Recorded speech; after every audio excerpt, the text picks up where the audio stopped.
Hi, this is Aaron Marcus, and welcome back to the Acting and Modeling Success Summit.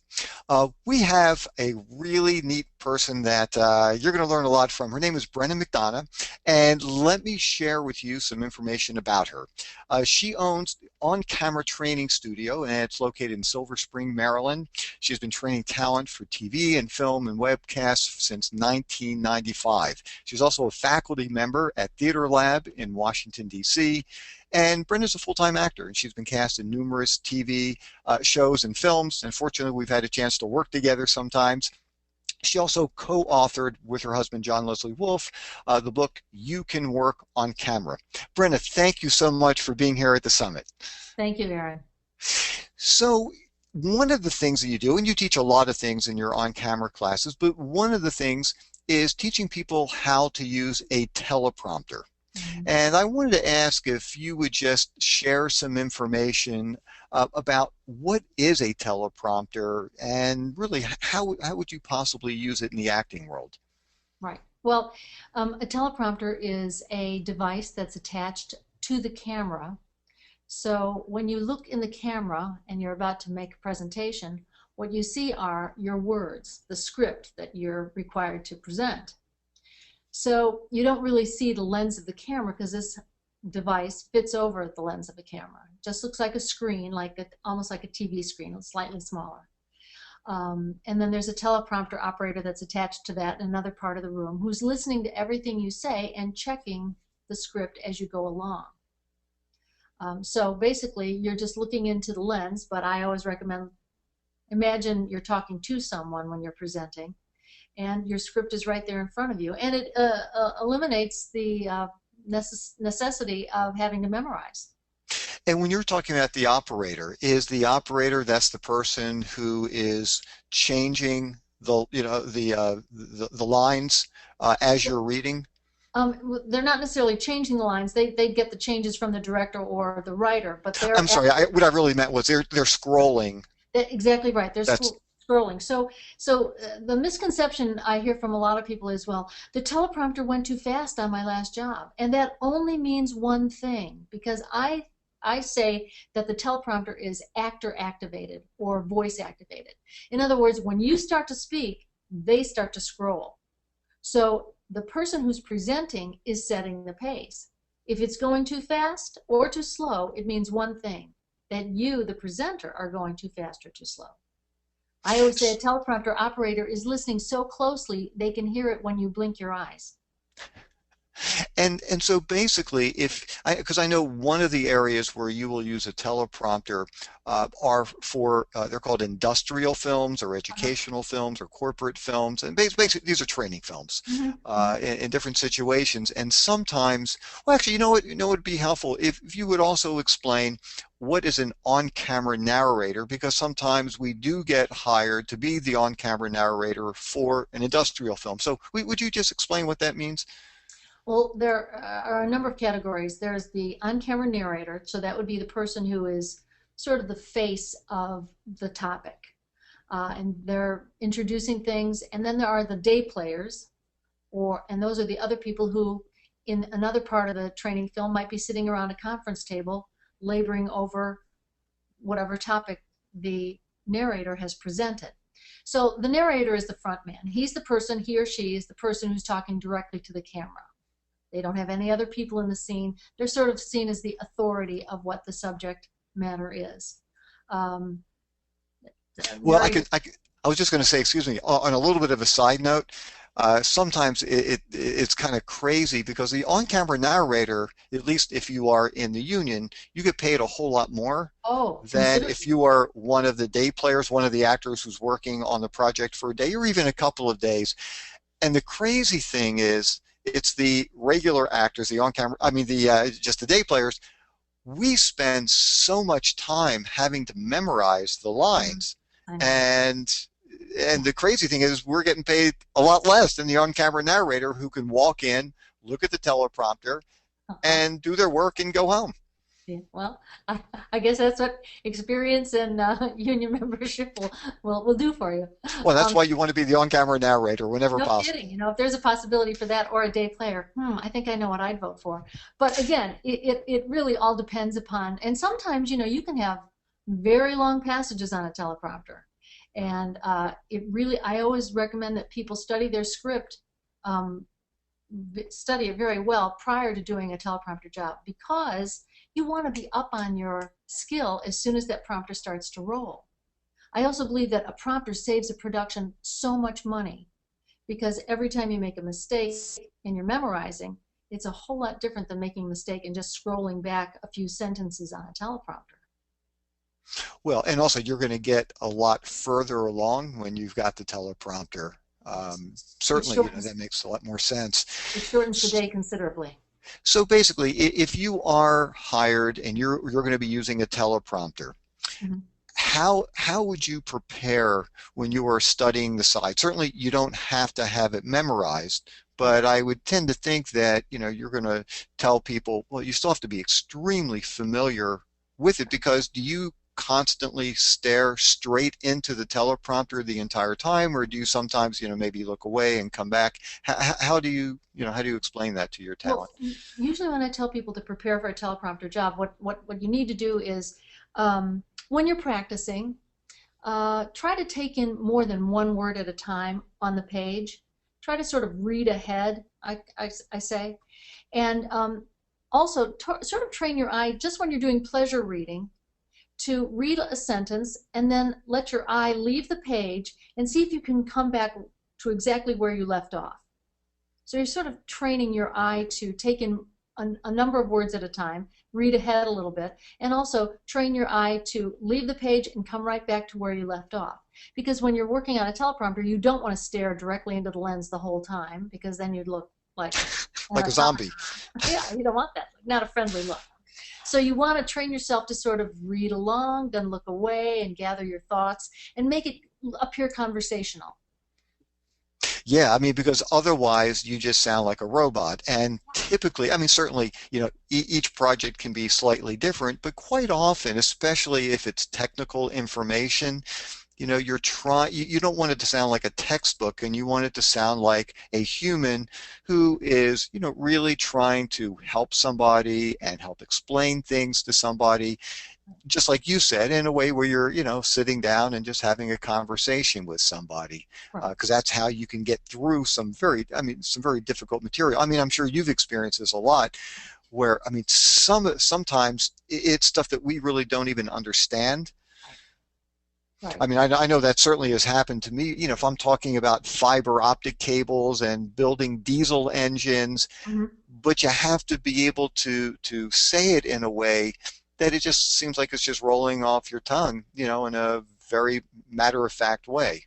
Right. You have to create some sort of conversational reality around what you're saying. And I think that's why actors get hired. If we look like the corporate person that would represent their company, and then we have to give those words some vitality, even if they are sort of dry. And so basically, if you are, let's just say, the on-camera narrator, Mhm. and you're starting to do your read, and you're finding that the prompter is going too quickly for you, Mhm. so basically, how do you handle that? Like, what would you say to the operator to, make sure that it's working properly for you? Right. Well, again, you set the pace, and you probably know that the pace at which you start out is the pace at which you'll continue or faster, because we generally tend to pick up speed as we go along. So I think if you start out slowly, and if you're in touch with your breathing, if you're really in touch with your breathing, that's going to set the pace. If you're breathing in a shallow manner, you're going to speed up. If you're really relaxed when you begin, that really makes a difference in your delivery. So the prompter operator is listening to you. When you start, they start. When you stop, they stop. But if you're getting ahead, it means that you're picking up speed as you're going along. So But but you would feel perfectly comfortable in saying something to an operator if you would just say, hey, would you mind just slowing that down just a little bit? I feel like you're kind of running the lines a little too quickly for me. Yeah, Just because sometimes you might get somebody who's not that experienced, that's true. who's running things, and That's true. sometimes you might have to train them to listen to you. But Right. I'm sure there are certain ways that you can say it that will be much more effective than others, like not throwing water bottles at the person and Well, no, and you can just say, I feel like I'm getting ahead of myself. I'm going to make a conscious effort to slow down here, or I need to see three sentences, three lines on the prompter instead of one line. Because if you're always searching for the words ready to come up too fast or too slow, you look over anxious and not relaxed. yeah, and like you were saying, if you're not comfortable with the dialogue because you haven't looked at it, closely enough, then all of a sudden you're going to look like, a deer in the headlights when things Right. are starting to pop up for you. And certainly, I mean, some of the questions that, that I ask, especially if you're doing, let's say, some kind of government work and there are initials, Oh, acronyms? for certain companies or organizations. I mean, that would be something that would be really important to ask ahead of time so that when Absolutely. you're going through it, how do you want me to, pronounce, is it, NASA, or do you want Right. me to say NASA? Which is, Right. I mean, that's kind of a basic one, but Right. there are a lot of things like that. Now, now, as far as when you are working with other actors, Hmm. and sometimes they will have teleprompters, even if you are a day player and not necessarily an on-camera narrator, because they feel like, you know what, we're going to get our day done much, much quicker. Hmm. Um, or you might, I mean, something that I've done where I wasn't an on-camera narrator, but I was the doctor, and I'm the doctor that's seeing, 15 patients throughout the day, Uh-huh. and it was a medical film. So the other actors didn't necessarily have prompters because I'm the one who has all the medical Sure. terminology. Hmm. Um, so how do you deal with that when you're sitting in front of an actor? You've got the prompter, kind of over their shoulder. Yes. How do you look at the other actor and still do this project? Good question. And I think a lot of people don't realize this, and it takes a little practice. I just did a job yesterday where I had a conversation, and the other actor was in front of me, across from me, sort of at a conference table. So their teleprompter was over my shoulder, and my teleprompter was over their shoulder. So I want to tell people this because you never want to go back and forth, person prompter when you're shooting a two-person scene. You always look at the prompter, and the people who are setting up the shot will arrange that your eye line is consistent with where that person would be sitting or is sitting, but you're actually looking to the left or right of that person. So it appears as if you're talking to their person and looking in their eyes, but you're actually looking at your prompter. It's wonderful. But the It's cameraman wonderful. will be able to determine how that's working out. And the funny thing is, in some ways, it kind of goes against everything that we've been taught, I know. because you got to look at the other actor, you've got to see their eyes, you have to be able to react to them. And It's really basically, hard. what you have to do is completely Ignore them. stop everything that you've been taught Mhm. and really be able to listen to the person and Yes, react to their voice, but you can't see them. I know. You can't look at Because them. you're right. If you start going back and forth to the actor and the prompter and the actor, then all of a sudden you look very shifty and shady, and it's it's not a very good look. Yes, yes. So you just lock on that prompter.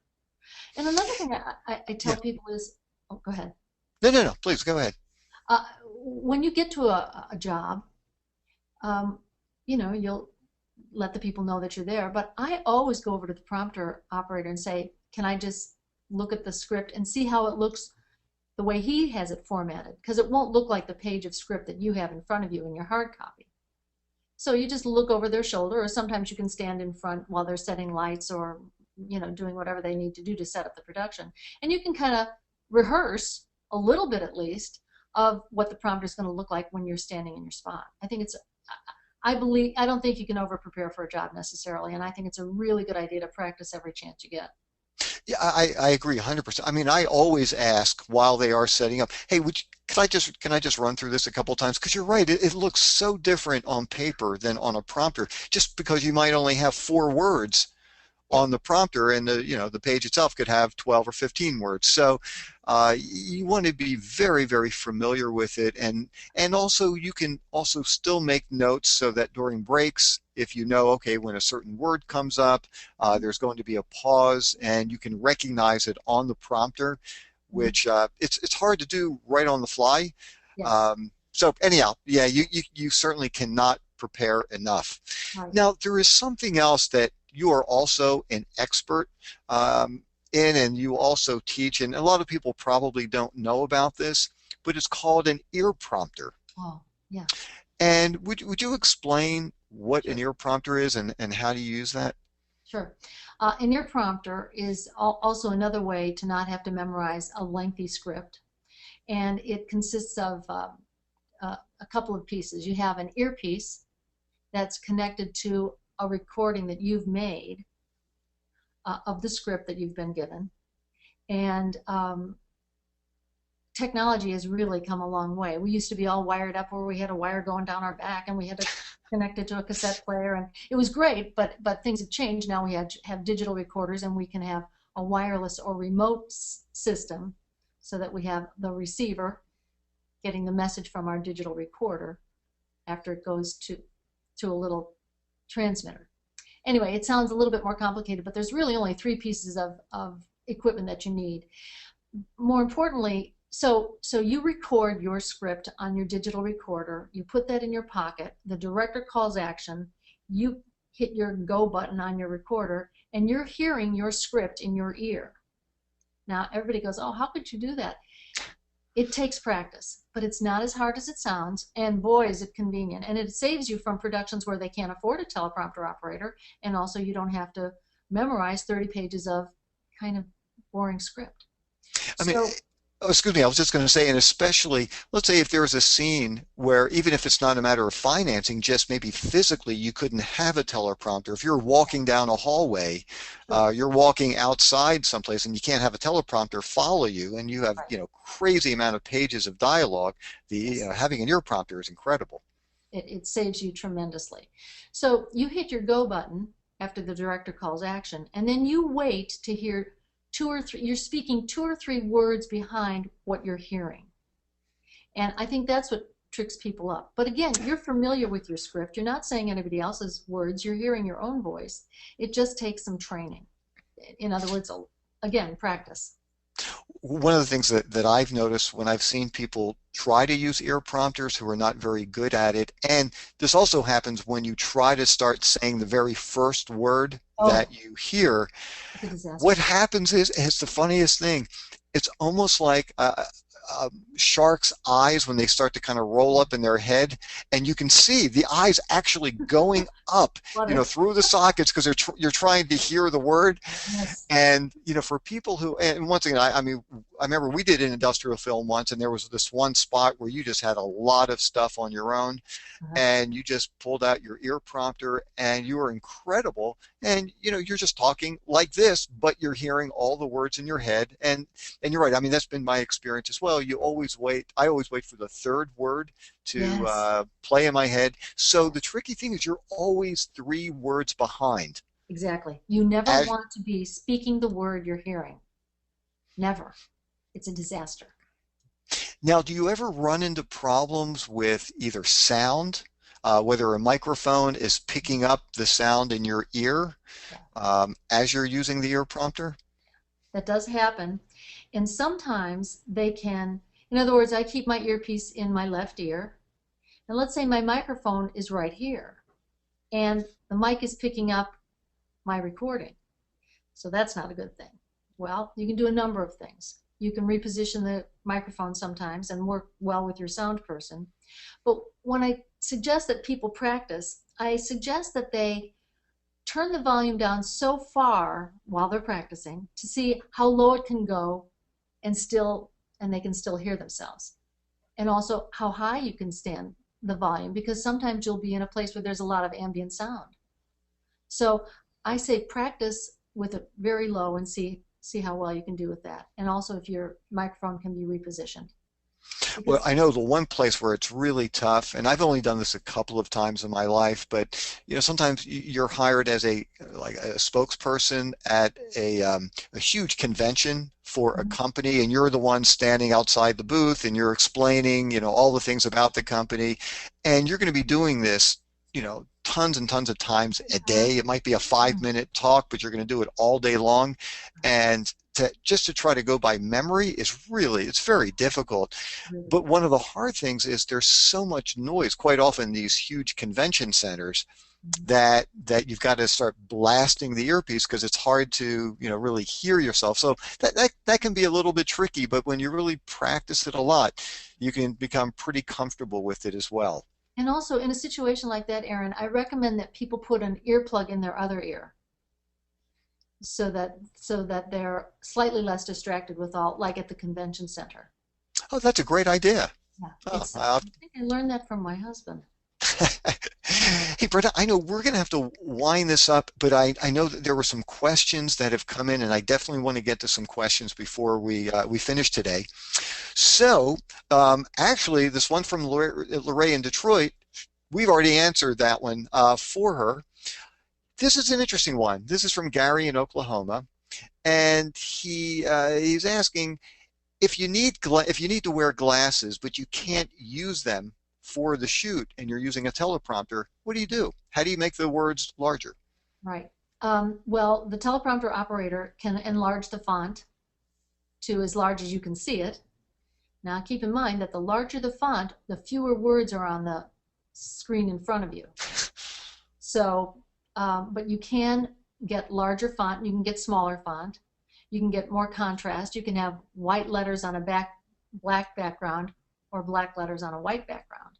But you can get them to enlarge the font. Well, and the other suggestion, getting contacts.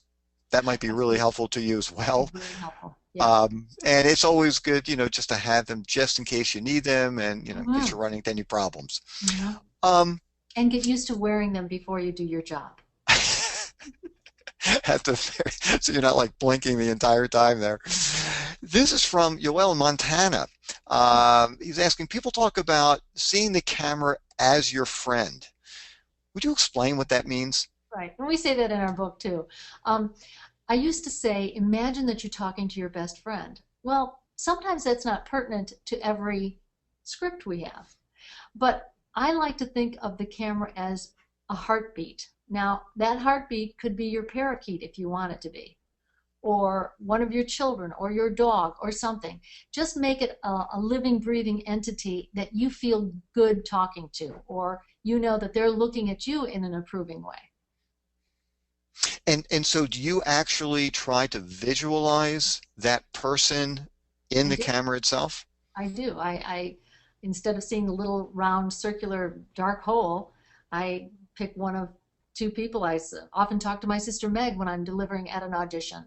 You know, I just imagine talking to somebody that I know, or I imagine them asking a question about what I'm about to respond to, so that I And can I actually, yeah, excuse me, I was just going to say, and I'm assuming that is when you're trying to go for the warm, friendly, fuzzy kind of read. exactly. If you're supposed to be this really nasty human being who's, ready to, you know, do Do some harm. horrible things, you might not want to use that. Right. I pick somebody else. Yeah, Somebody maybe you don't like quite as much. there you go. Um, this is an interesting question from Dave in Alabama. If I don't have access to an on-camera teacher, are there any things that you can recommend that I can do at home just to try to practice? Well, you could buy my book, but besides that, um, yeah, I think watching television is a great tool, and I think sometimes turning down the volume on TV and try to understand what their nonverbal message is. I think this is a really good way to develop an eye for what you're seeing and maybe what you're figuring out you want to do. Um, there's online classes, there's books, there's videos, there's all kinds of things. I also think some of the best training you'll ever get is a theater class, even if it's a scene study class. But if you don't have access to an on-camera class, I think there are a lot of sources out there. Um, and just watching the pros, and kind of figuring out your place in what you want to do. Maybe you just want to do commercials, maybe you want to do movies, maybe you just want to do theater. You know, one thing that people have suggested to me, and it seems like a really interesting idea, if you're trying to learn, let's say, like for instance, how to use an ear prompter, Hmm. something that you can do if you're like you were talking about watching TV, you can also listen to, watch commercials on TV or listen to commercials on the radio. Yeah. And when they start, wait for the first three words to come in, and then start saying the lines from the very beginning, and see Mhm. if you can get through a commercial Exactly simply right. being three words behind, which Right. and that can be a really interesting thing. The other thing too is without, because buying an ear prompter, I mean, when I bought mine, I'm trying to think. I think I might have spent like, I don't know, $700 on one. Yeah. It's a wireless ear Hmm. prompter, and then it looks like a little hearing aid that goes in. Yeah. Um, but if you don't want to make that kind of investment, and when you're first getting started, unless you're really serious about trying to get this kind of work, I wouldn't make that kind of investment. But you can go to a small electronics store and buy a very, very inexpensive tape recorder, a little Hmm. micro cassette, or digital one. And even if it's a hardwired earpiece that you just plug Practice. in and put it in your ear, I and agree. you can practice doing this. You can just read from a magazine, read from a newspaper, read from a book, Right. and start practicing doing that. I agree. And sometimes when I continue to practice, and I'll do a lot of talk radio and talk two or three words behind. And sometimes I like to see if I can get five or six words behind. But also, I'll turn on a sports station. And so that's clearly not my first language. And if I can get sports scores out and things like that, then I feel like I've really practiced a good bit. That's incredible. Hey, Brenna, I'm going to have to wind things up here, but first of all, I just wanted to thank you so much for being a part of the summit today. Would you let people know if they want to, get a copy of your book, if they want to reach you, what's the best way to get a hold of you? Well, my website is www.oncameratraining.com, the same name as my studio. And you can contact me through my website. My email is there, my phone is there. Our book, You Can Work on Camera, is a Heinemann publication, and you can get it from the publisher or you can get it on Amazon.com. Great. Brenna, thank you so much. I really appreciate you being here. Um, just because there were some other questions that I wasn't able to get to, I'm going to stick around after the summit is over today, and I'll continue to go through any questions that you have. So feel free to continue to email them in and or text them in. And Brenda, thank you again. We're going to take a couple of minute break here, and then we will be back really soon. Thank Thank you you. so much again. It's great to be a part of it. Thank you.